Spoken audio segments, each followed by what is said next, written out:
All right, it's recording. Here we go. Exercise. Today's lesson. Today's lesson is exercise 3B. There are two parts to it. I'm splitting it up. So you're going to have a bit of a session where part of the session you're going to be practicing before I show you the next bit. Okay, so the first bit is add, subtract. Second bit is multiply and divide.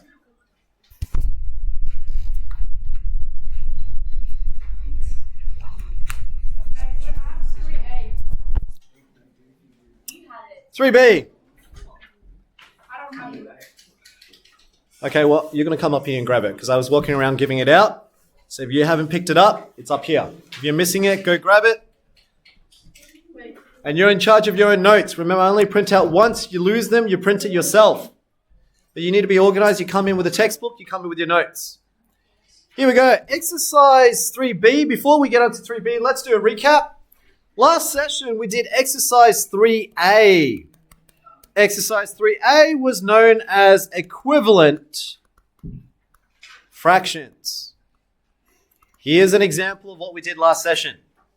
We said that a half is equivalent to, if you change the denominator, what do I do to get 2 to 4? Can I please have, let's go with the tiller. What do I do? Times what? 2 times what gives you 4 on the bottom?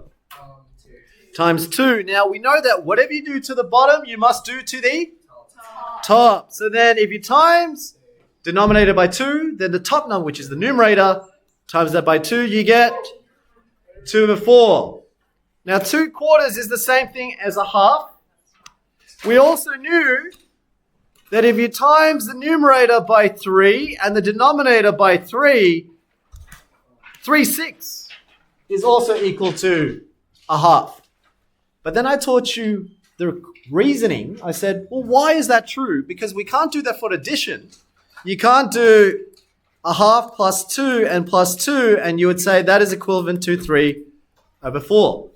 I showed you a proof or reasoning as to why whatever you do to the bottom, you do to the top only works for times and divide. No throwing. What was the reasoning again? Hands up if you remember. What was the reasoning? Why is it that whatever you do to the bottom, you must do to the top, but it only works for times, divide, not add or subtract? Because you need to keep the fraction equal. Like the same. But how do you know that it is equal? So remember, the first people who created these, how did they know this is not true?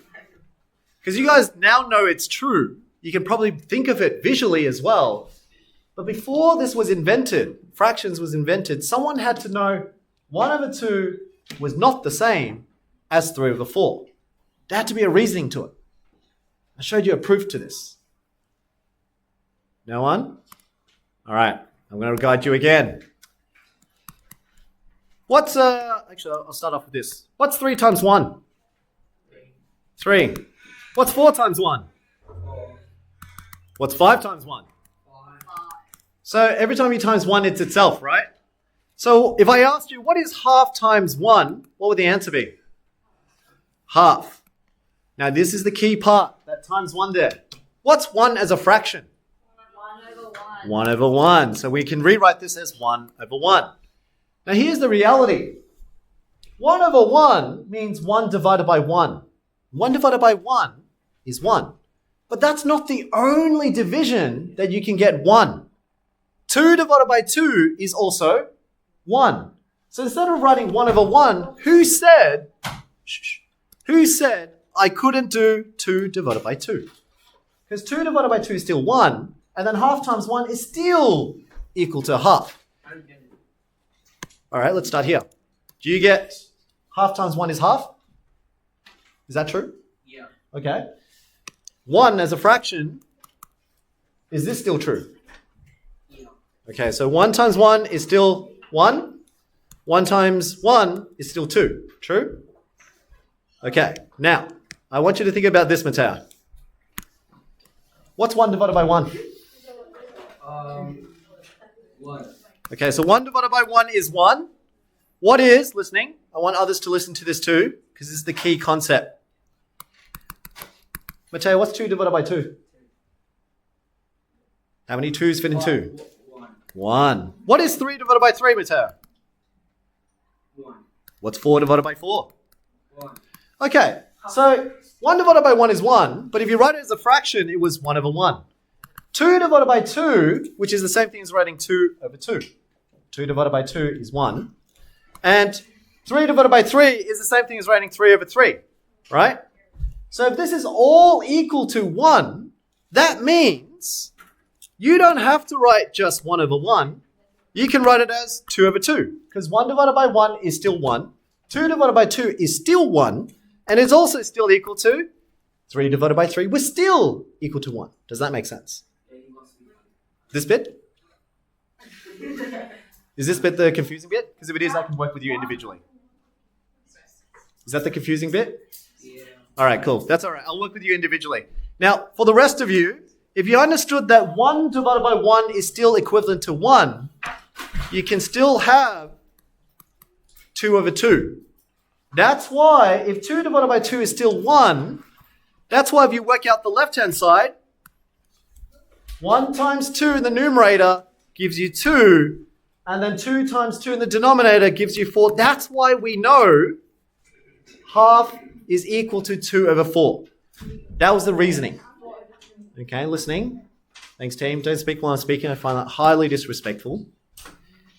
And the reason why I like to teach that is because I don't want maths to be magical. A lot of times when you're learning mathematics, you think of it as memorizing. But it's not memorized, it's actually logical. And if you don't understand the foundation, that's where you make mistakes along the way. Mateo, that piece of paper either goes in the bin or stays on your table and doesn't move. And if that's the notes I just gave to you, that's disrespect to my work as well. You're copying notes, not playing around with it. All right, let's go to today's notes. So you needed to know exercise 3A because you needed to understand half is the same as 2 quarters. 2 quarters is the same as 3/6. 3/6 is the same thing as 4/8, so that you can change your fractions so that you can add. Now let's go to a simple idea about adding and subtracting fractions. Here's the first thing you need to understand. The reason why I showed you the pictures of the pizzas is because half a pizza, which is like this, is not the same as a quarter of a pizza. And a quarter of a pizza is not the same as 1/6 of a pizza. Each piece is different. So how do you know that they're different? It's the denominator. 2, 4, 6, 8 means it's a different type of fraction. That's why you can't just add. So this is what you can't do. You can't do 3 over 5 plus 1 over 2. You can't say add 5 plus 2 because they are different pieces of the pizza. This is half a pizza. That's different to 1/5 of a pizza. Okay, so you can only add types of fractions or types of pizzas that are the same. So here, if we have a look at this now. This first one, example A, let's copy this one down. You got half a pizza. Now let's look at the fraction. That's a denominator of 2. This is denominator of 2. This is denominator of 2. So that means if I'm talking about pieces of a pizza, I have 1 of these halves, plus this one has 4 of them. So I have 1, 2, 3, 4. That's 4 of those half pizzas. Plus, and I got another 3 of them. So half a pizza, half a pizza, half a pizza. So when you add these pizzas together, the reason why you can count how many half pizzas there are, and that's why the denominator doesn't change. You don't do 2 plus 2 plus 2, is because this is a half of a pizza. It's not a third, not a 1/5. It's half. That's why the denominator stays as half. Numerator, why do you only add the numerators? Because you're counting. How many of those halves do you have? You got 1 here, 4 there, 3 there. So 1 plus 4 plus 3 gives you what? 1 plus 4 plus 3. 8. That tells me I have 8 of these half pieces. And that's one of the challenges that I find that students have most. When you guys are writing fractions, I realize that students don't understand what they're really writing here. And if you think about it as a piece of pizza, it's much easier to understand that you've got 1 of those halves, 4 of those halves, and 3 of those halves. That's why you can add them. Whereas over here, let's look on this side now. You see how you've got B, example B? 1 out of 2 plus 5 out of 6, you have to realize these are not the same types of pizzas. This is half of a piece. So it looks like this. This is what half a pizza looks like. This is 1/6. So if you had to cut a pizza into 1/6, this is what a 1/6 looks like. You would have 1, 2, 3. Each one is 1/6. So 1/6 looks like this.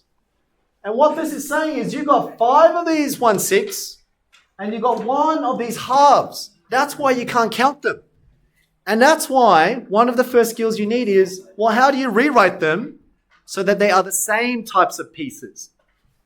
This is halves. This is 1/6. So to make them the same pieces, this is why you learned lowest common multiple, highest common factor. So let's look. Halves. Let's write the possible halves that you learned from last session, 3A. Half, you can rewrite it as 2 over 4, because you can times this by 2. What's the next one? What's another one? Give me another half version. So if you times it by 2, you get 2 and 4. What's the next one? 3/6. And what's the next one about to fill it out? Let's go with Xavier. If I can write half as 2/4 or 3/6, what's the next one? 4/8. Now you see, out of all the types of pizzas, this one has the same type as this one.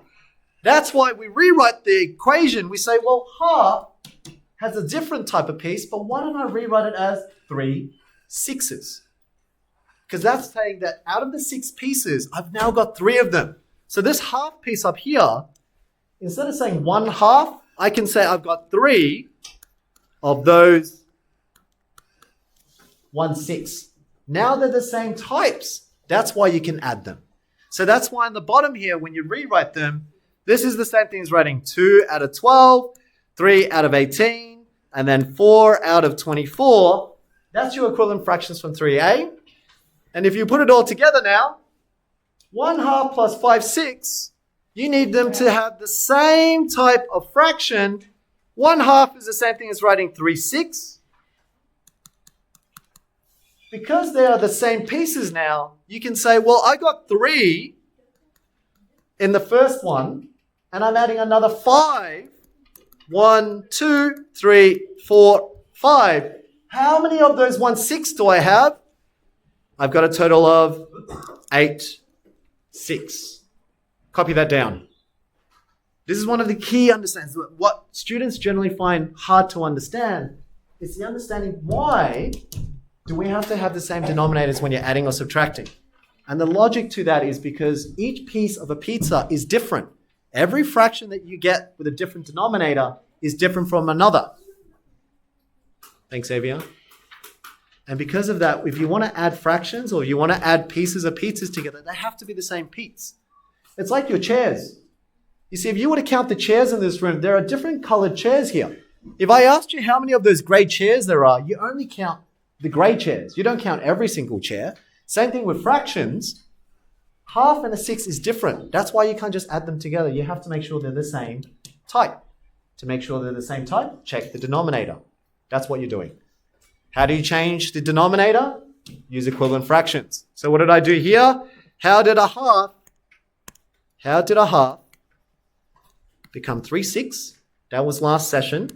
That if you multiplied the top by 3, you multiply the bottom by 3. That's how I got 3/6. That's why the last session skill was important. Being able to find your lowest common multiple. Okay, so lowest common multiple allows you to find the same type of fraction. Then you can add them together now. I got 3 of those 6 plus 5 of those 6. So together I have 8 of those 6. Hands up if that makes a bit more sense now. Hands up if you kind of get that. Okay, I got a few. Cool. Yes. All right. Better. All right, cool. Let's do another example. Let's do one more example. Flip over. Thank you. Flip over. All right. Now, before we add with mixed fractions, let's do a bit of a practice here. So just find a little space on the corner here. I'm going to write one of the fractions from your exercise because that's what you're going to be practicing for the first 15 to 20 minutes. Let's practice this one. Let's find one with a different denominator. See this one? G. I want you to copy that one just on the top right corner. Copy down G. Question 1G. 5/7, take away 2/3. Copy that down just on the top right corner. All right. Let's think about the logic. Can you see here? I've got 5 of these. Now notice the denominator. What's the denominator in this fraction? Can I please have? Yu Chen, what type of fraction is this? 5 of these? Sevenths. Okay, they're called sevenths. What's this one then? Thirds. Very good. So I've got 2 of these thirds, and this is 5 of these sevenths. Sevenths and thirds are different. If you think about a pizza, if you cut it in 7 pieces, 7 is smaller than a third. So you think about a pizza, if you cut it into 3 pieces, 1, 2, and 3, that's much bigger than if you cut it into 7. 1, 2, 3, 4, 5, 6, 7. That's much smaller. So that's why you can't take away these 2 because they're different types of pizzas. So to make sure they're the same type first, you need the same denominator. Now what? Multiple, lowest common multiple for 7 and 3. So think about your 7 times tables and your 3 times tables. 7 and 3. What's the lowest common multiple of 7 and 3? Yes, Carissa? 21. Now for those who aren't strong with the times tables, you can use the chart in the back of your book, or you can write out your times tables first. 7, 14. Next one is 21. Next one is, let's go with, here we go, Josh. 28. Next one, Xavier. 35. Next one, Attila. So 7, 14, 21, 28, 35. Add another 7. 42. Add another 7. 49. Very good. Add another 7, Mateo.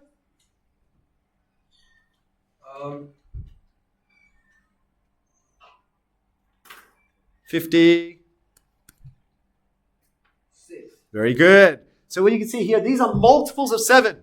Then you do the same thing for multiples of 3. So this is only for, if you're not sure of your lowest common multiple, let's do multiples of 3. 3, 6, what's the next one? Let's go with Zara. 9, Aqualia. 12, let's go with Zara again. 15, next one. 18, next one. 21, next one. 24. So when you're looking for where is it in common, well, they both have 20, 21. So this means 7 times the third position. So 7 times 3 gets you 21. And 3 times 7 gets you 21.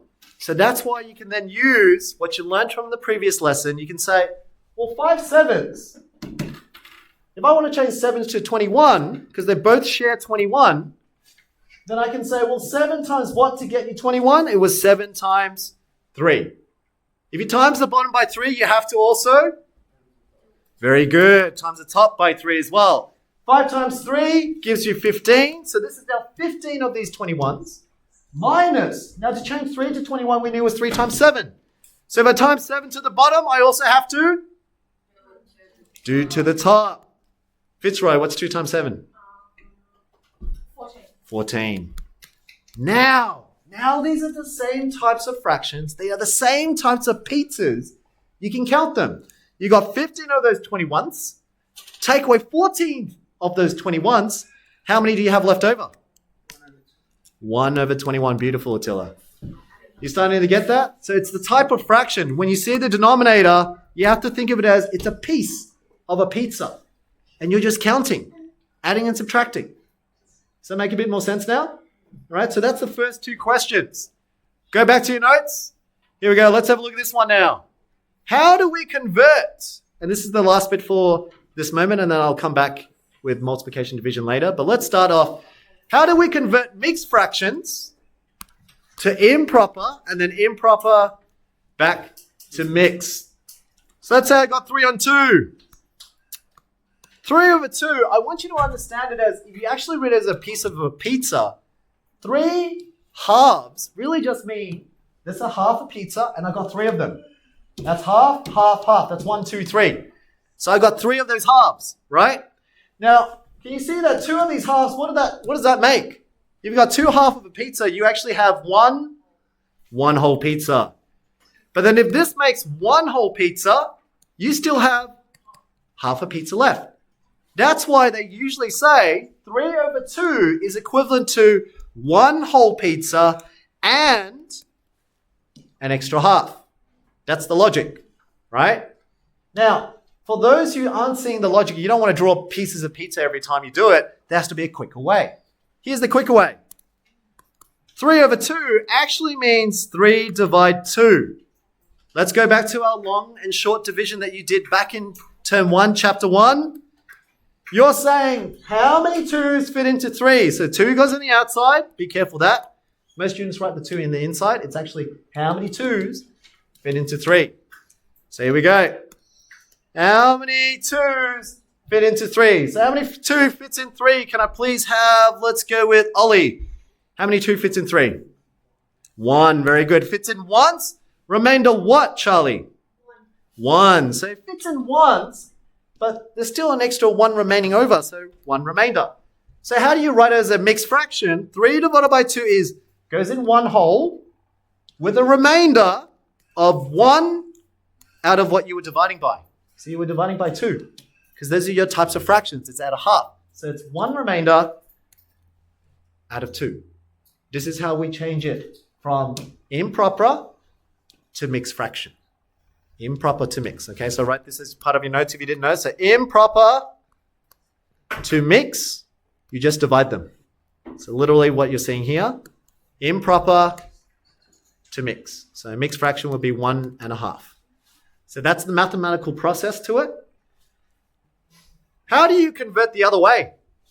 From mixed fraction to improper. So I'm going to show you the logic here. Let's say this next example. 3 1/5. This means 3 wholes. So you got 3 wholes and you got 1 extra fifth. So think of a fifth of a pizza, you got 1 of them plus 3 wholes. Now this is where it's special. 3 whole as a fraction is 3/1. Now notice 3/1, see the denominators? Are they the same? Are the denominators right now the same? 1 and 5, are they the same? Yes or no? No. So to make them the same, you use what you learnt in last session, equivalent fractions. What do I times the denominator, Jacob, to get a 5? 1 times what? 5. But whatever you do to the bottom, you have to do to the top. So that means changing 3/1, which is 3 wholes, to a fraction is 5, and the top is 15. 15/5 is the same as 3 wholes. Plus, you still have that 1/5. Now they're in fifths. How many fifths do I have? I've got 15 plus that extra 1. That gives me a total of 16. So what you see is I've actually have just shown you how to convert from mixed fraction to improper. But can I get a show of hands? How many people actually use this technique? That's right. Most people do it another way. What's the other way that you normally learn? What's the shorter method that you know? So 3 1/5. What's the technique that you guys have learnt? Linda? Very good. This is magical. So some students will memorize this and they know it, but they don't know why it works. Do you know why you're doing 5 times 3? It's because you're literally doing it over here. See, you wanted the 5s. So you times it by 5 here, you times 5 there. It's not magic. You did 5 times 3 because you knew you're going to get 3 wholes of them. That's why you did 5 times 3 is 15. And why do you add 1? Because they are now the same fraction. So 1, you can memorize that method. I could have taught you that. But I don't want you to memorize like robots. I want you to think. See, maths is logical. I wanted you to think, why does that method work? You got to question what I give you. This is the logic. This is the shorthand method. So if you can't do the logic, you can then skip that and get to this. But that's why in maths, the stronger your basics, the stronger your foundation, the better it is. Yes, I'm teaching you the foundation. So here is the clear mathematical reasoning. Here is the shorthand method. If you don't understand the reasoning, you can memorize it. So here, yes, you're correct. You can do 5 times 3, which is 15. 15 plus 1. And that is what I do to convert improper to mix and mix to improper, but I know my maths. I know the foundation. I want you to understand that too. So I don't want you to memorize through things. And a lot of the junior maths from 7 to 9, there's a lot of things that you guys can memorize. But that's why when you get to 10, 11, and 12, that's where the mistakes happen. So if you can learn it on a logical basis, the better for you. Okay? All right, team. Let's test your understanding now. You're going to have, let's give it, it's currently 2:30. Let's give you 30 seconds. I want you to convert 2 3/4 into improper. So that's a mix. What is that as improper fraction? 30 seconds starting. Whoops. I did the wrong one. Let me do it again. Starting now. Let's go. 30 seconds. What is 2 3/4 as an improper fraction? 30 seconds. That's 20. 8 plus 8 is 11.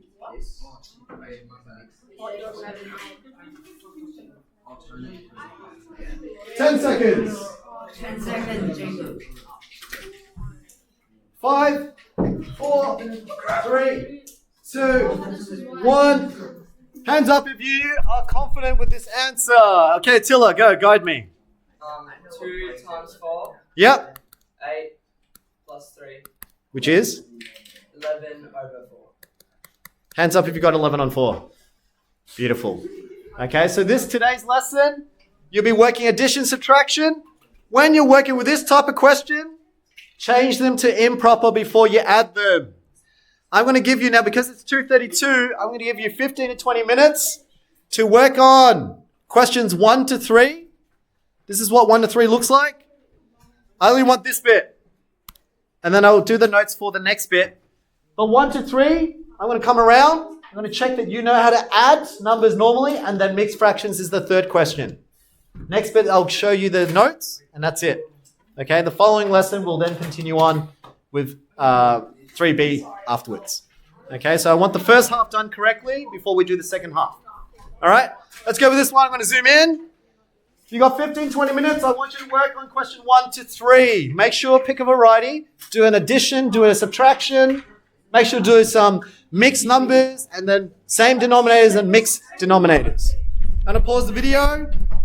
Here we go. I'm going to pause the video. All right, second bit of today's lesson. Remember, tomorrow's lesson, you still get to practice this exercise. I just want to make sure that your understanding is clear. I don't want to rush it. Yeah? Here we go. Multiplying, dividing fractions. Exercise 3B. When multiplying fractions, you are doing repeated, fill this in, addition. That's why if you know how to add fractions, then you know how to do times fractions. Here's an example. Write this in, Matteo. What? Write this in. It's part of your notes. Turn to that page, please. 4 times 3 over 2. What that means, in a language sense, means 4 groups of 3 over 2. And what that just means is, it's this. This is one group of 3 over 2. Plus, here's your second group of 3 over 2. Here's your third group of 3 over 2, and here's your fourth group of 3 over 2. That's what that means when you say 4 times 3 over 2. You got 4 of them, right? But you just learned how to add. You just learned how to add fractions just now. When we're adding fractions, notice they all have the same denominator. So they're the same type of fraction. So what you learned before was you keep the denominator the same. It's still halves because the fraction of the pizza is still half a pizza. But how many of those do I have? I had 3 plus 3 plus 3 plus 3. That's 4 groups of these 3s, which is 12. So then they learned, they said, oh, wait a minute. If you can do 4 times 3 on 2 in a quicker way, there's a pattern. 4 groups of 3s means I've got 4 of those 3s on the top. So this is what they do. They say, well, 4 as a fraction is 4 over 1 times 3 over 2. And this is why you learnt in primary school. They say 4 groups of 3 because we can see there are 4 groups of 3 on the numerator. That's why they say top with top. So 4 times 3 gives you the 12 on the top. And on the bottom, it's 1 times 2. That's why you get 12 on 2. And this is the technique for multiplication. It's not just a random rule that people gave you. It came from addition of fractions. So that's why if you know how to add fractions, you know how to times fractions. And so that's why the rule they normally tell you, they say is, when you're multiplying fractions, and they get you to memorize this back in primary school, is they say top with top, fill that in, and bottom with bottom, write that in. So part of your notes, when you're doing multiplying fractions, teachers would have taught you back in primary school that you multiply top with top and then bottom with bottom. Make sure to copy that in. Copy that in. Because we're going to do one example, and then I'll let you have your session, and then tomorrow we'll continue with multiplying and dividing. Okay, here's one example. Top with top, bottom with bottom. So here we go. Let's say I gave you this example. 2 over 1 times 1 over 2. When you're timesing fractions, what we realize is the shortcut was to actually just do top with top and bottom with bottom. Very good. So top with top, bottom with bottom. So on the top, I've got 2 times 1. On the bottom, I have what? Can I please have? Charlie, what do I have on the bottom? So the top is 2 times 1, and the bottom is? 1 times 2. So then you simplify this fraction now. 2 times 1, what is that, Hamza? 2. And then 1 times 2, Mateo. What's 1 times 2? 2. Very good. But then 2 over 2 is the same thing as 2 divided by 2, which equals? 1. Very good. All right, let's try another one. Now let's have a look at this one. This is a bit crazier. One of the things that you learnt from year 7, that even though we know it's top with top, bottom with bottom, you don't want to be doing this. You don't want to do 25 times 18 divided by 15 times 20. The number's too big. There has to be a better way. And that's what you learnt last year in primary school, towards the end of primary school, is to how to make our lives easier here. Stop there, because tomorrow's lesson, I will then go through why the technique works and what you used to learn, why you can cross-simplify. Okay, so here, what you learned today is multiplying fractions. It's top with top, bottom with bottom. But when you do top with top with bottom and bottom, if you're not careful, you can get big numbers. That's why kids give up when it comes to fractions. 1, their times tables is not strong. And 2, you get too much of a big number. That's why you got to learn how to make it smaller to make your life easier. And that's what I'm going to teach you tomorrow. I'm going to teach you to focus on certain things to make this fraction easier to do. Stop there. You currently got 9 minutes. I'm going to walk around. I want to make sure that you've done question 1, 2, 3 properly. Question, method, answer, vertical layout. You got Mr. Zhao around, so he can come around and help. But that's it for today. Tomorrow's session, we'll continue on from there. Bring your notes. I'm not printing any more for you.